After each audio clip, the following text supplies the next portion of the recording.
Le ministère de la Santé s'intéresse de très près à une maison de retraite de Lyon. 13 décès de la grippe y ont été enregistrés en 15 jours et 6 personnes âgées sont toujours hospitalisées.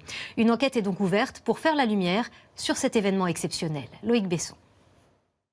Dans cet établissement, 110 pensionnaires, 72 touchés par la grippe, fatale pour 13 d'entre eux. Tout s'est passé très rapidement. Le 20 décembre dernier, le centre dépasse le seuil épidémique. Premier décès 3 jours plus tard. En 15 jours, il y en aura 12 autres.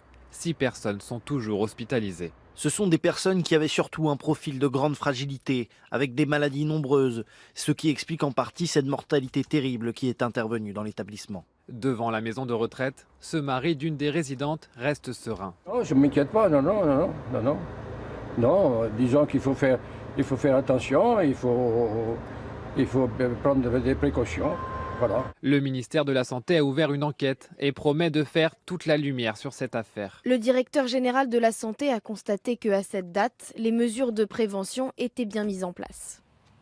Seuls 38% des pensionnaires auraient été vaccinés contre 80% dans les autres établissements du groupe. Pour ce professionnel du service aux personnes âgées, c'est avant tout un problème de moyens. Il faut se souvenir qu'en 2015, ce sont 16 000 personnes âgées qui sont mortes lors de l'épisode hivernal.